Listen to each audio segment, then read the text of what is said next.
Florence Nightingale é mais lembrada por seu trabalho como enfermeira durante a Guerra da Crimeia e de suas contribuições para a melhoria das condições sanitárias dos hospitais militares. No entanto, o que é pouco conhecido a respeito desta notável mulher foi sua paixão pela matemática e especialmente estatística, e de como esta paixão desempenhou um papel importante em seu trabalho. Nasceu em 12 de maio de 1820. Foram 200 publicações entre livros, relatórios e panfletos. Uma dessas publicações foi um livro de 1860 intitulado Notas sobre Enfermagem. Este foi o primeiro livro-texto publicado especificamente para utilização no ensino de enfermagem e foi traduzido para muitas línguas. Em 1874, ela tornou-se membro honorário da Associação Estatística Americana e, em 1883, a Rainha Vitória a condecorou com a Cruz Vermelha Real por seu trabalho. Ela também foi a primeira mulher a receber a Ordem ao Mérito de Eduardo VII, em 1907. Nightingale faleceu em 13 de agosto de 1910, aos 90 anos de idade. Ela foi enterrada na igreja de St. Margaret, East Wellow, próximo ao Parque de Embley.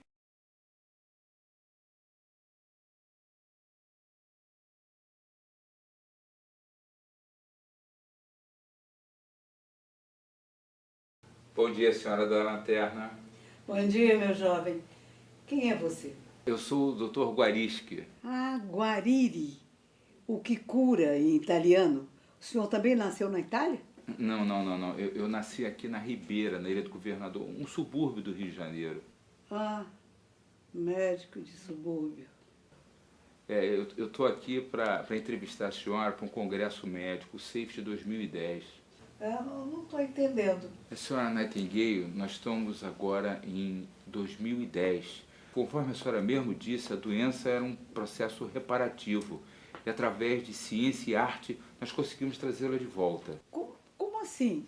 A senhora estava muito doente. Agora, daqui uma semana, eu vou fazer 100 anos que a senhora faleceu.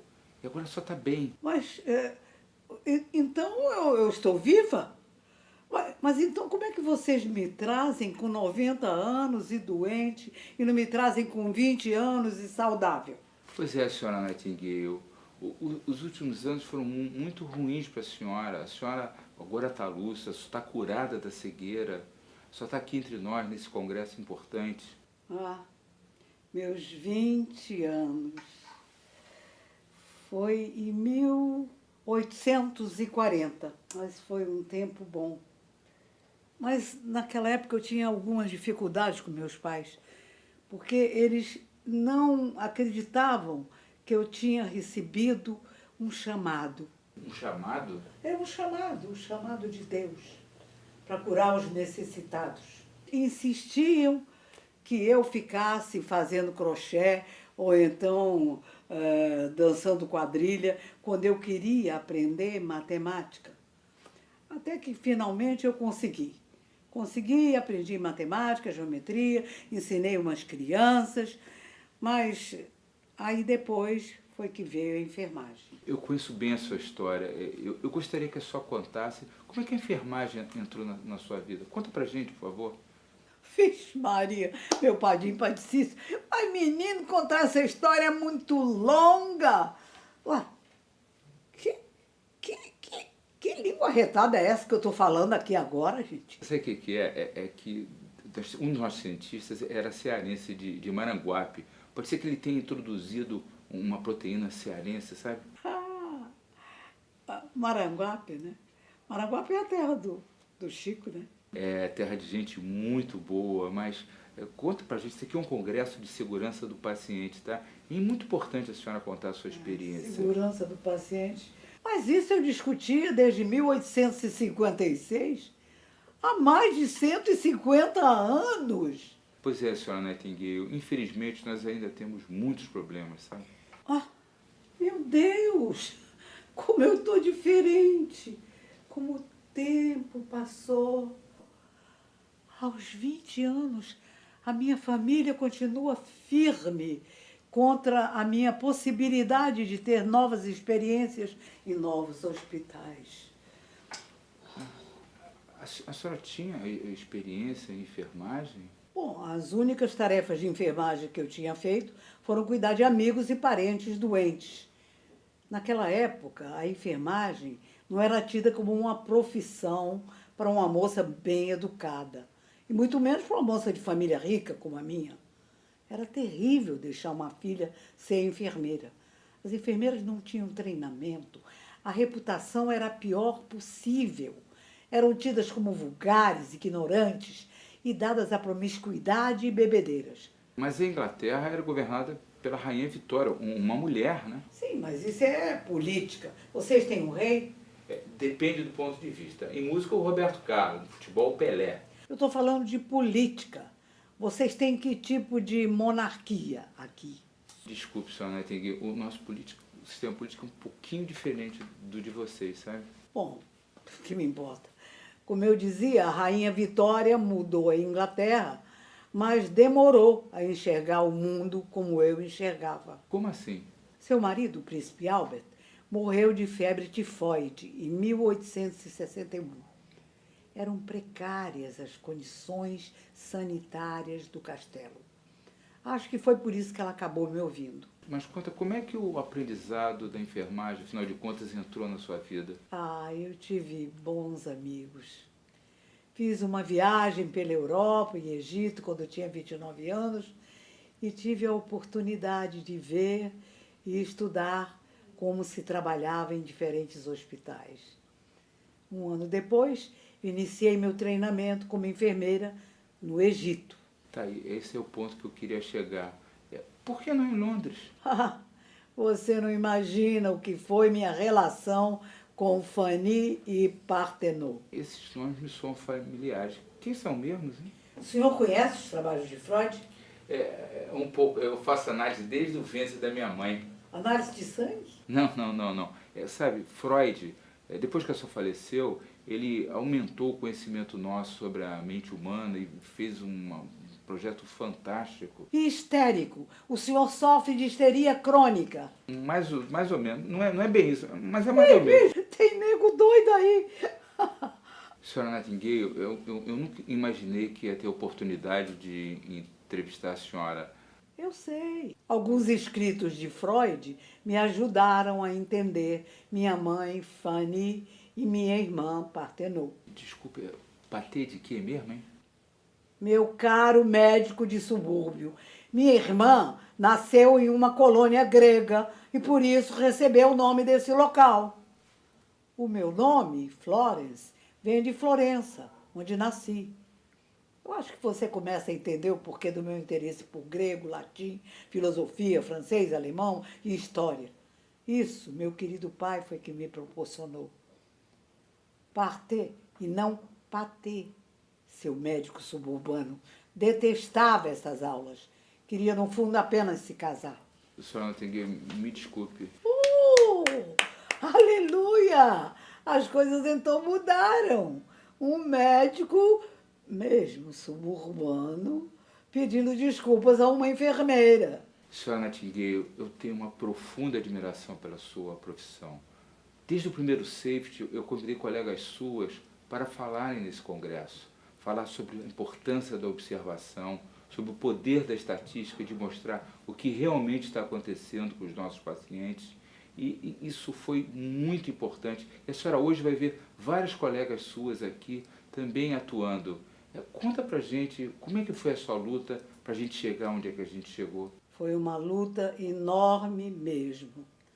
Trabalhei na Alemanha e na França, só retornei a Londres 3 anos depois.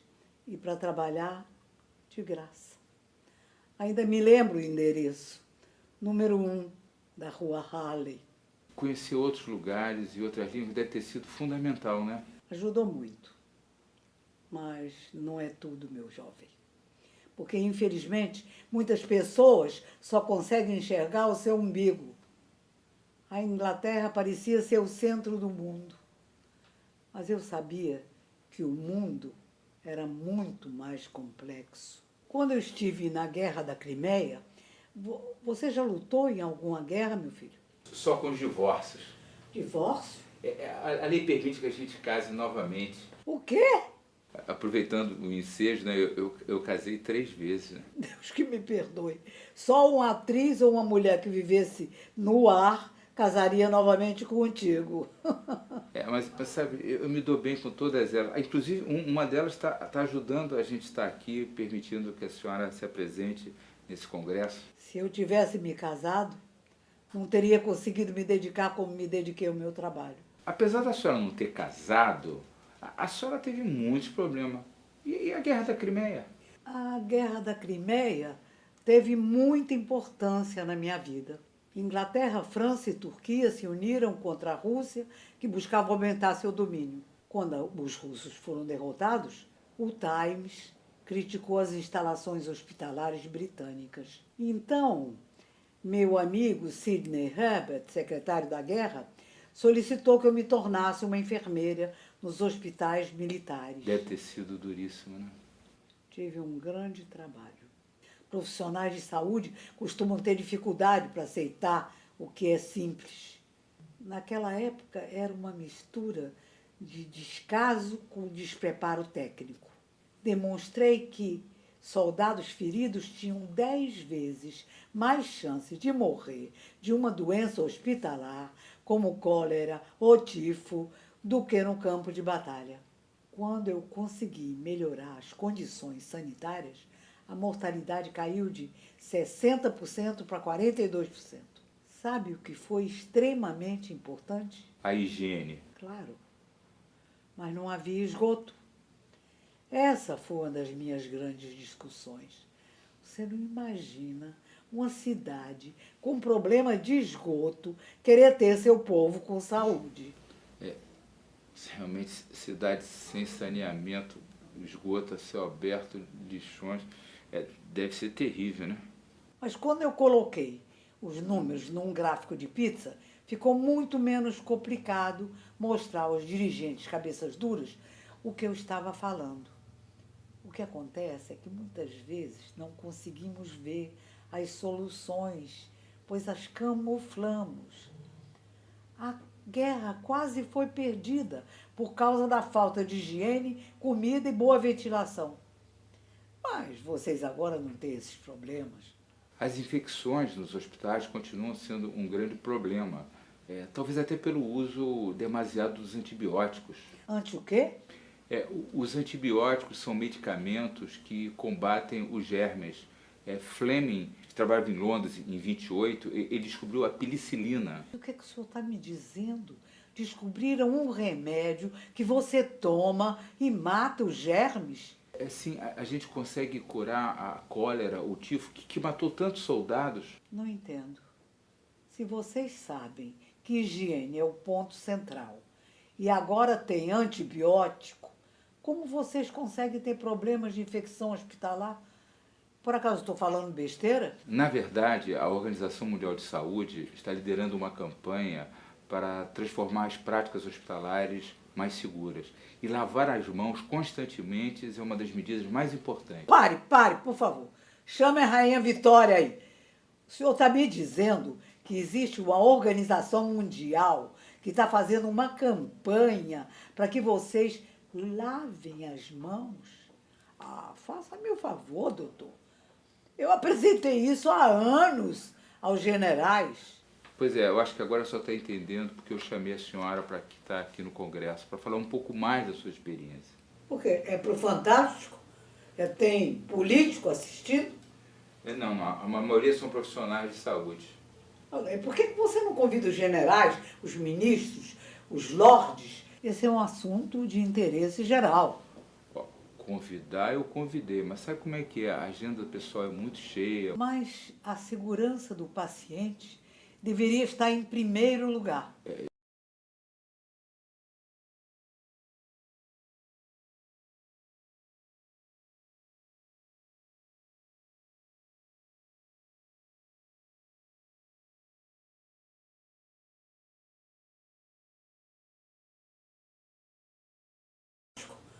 Tem político assistindo?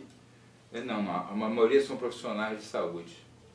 Por que você não convida os generais, os ministros, os lordes? Esse é um assunto de interesse geral. convidar eu convidei, mas sabe como é que é? A agenda pessoal é muito cheia. Mas a segurança do paciente deveria estar em primeiro lugar. Eu concordo com a senhora. Antibióticos.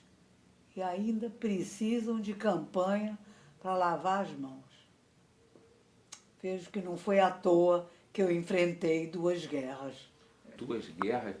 Eu acho que eu li bastante sobre a senhora. Eu conhecia da Guerra da Crimeia. Que outra guerra a senhora participou? A guerra contra o preconceito e a ignorância foram terríveis e mais difíceis de enfrentar.